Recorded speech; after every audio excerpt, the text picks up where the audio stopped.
Assalamualaikum warahmatullahi wabarakatuh. Saya Sherly Sawasa Sabila dari kelas 11 AKL 3 akan menjelaskan bab piutang.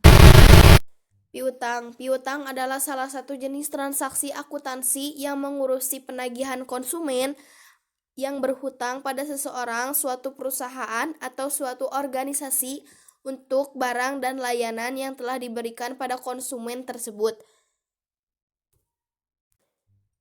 Yang selanjutnya, penjualan kredit. Penjualan barang atau jasa adalah sumber pendapatan dalam perusahaan. Juga bisa penjualan yang dilakukan secara non-tunai. Dalam hal ini, laba yang diharapkan adalah lebih besar daripada penjualan tunai. Tagihan-tagihan yang dimiliki perusahaan dapat dibagi menjadi dua kelompok. Yang pertama, tagihan-tagihan yang tidak didukung janji-janji tertulis disebut piutang. Yang kedua, tagihan-tagihan yang didukung dengan janji-janji tertulis disebut piutang mesel. Piutang menurut sumber atau asal terjadinya dapat dibedakan menjadi tiga. Yang pertama, piutang dagang, yaitu tagihan-tagihan yang timbul dari transaksi penjualan barang atau jasa.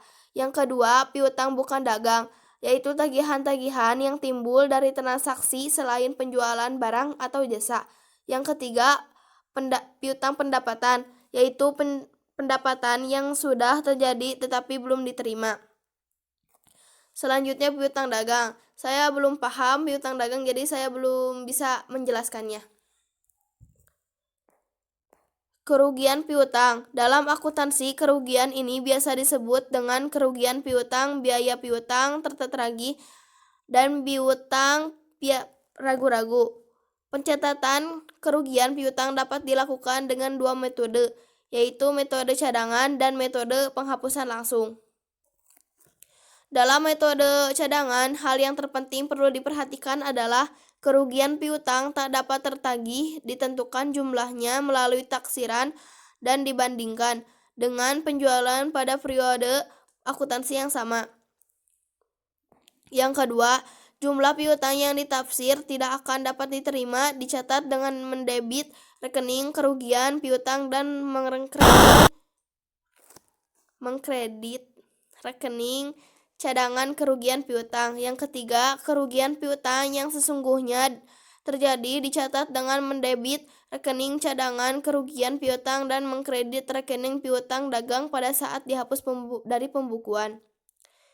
Ini adalah contoh penerapan metode cadangan.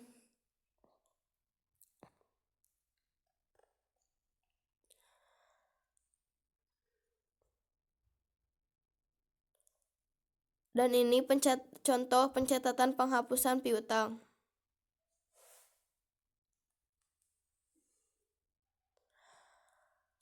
Penerimaan kembali piutang yang telah dihapus. Bila terjadi penerimaan kembali piutang yang telah dihapus, maka perusahaan harus membuat dua jurnal, yaitu ayat jurnal untuk mencatat balik piutang yang telah dihapus sehingga tercatat kembali dalam pembukuan sebagai piutang. Yang kedua, jurnal untuk mencatat penerimaan kas dari piutang yang telah dihapus. Ini adalah contohnya.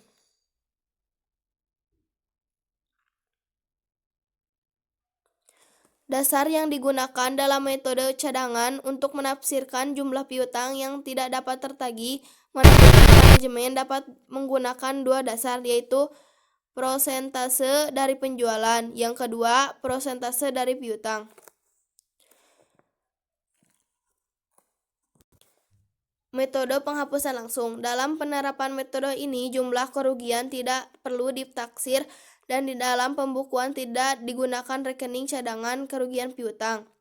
Dan ini adalah contohnya. Terima kasih. Mohon maaf bila ada kesalahan kata.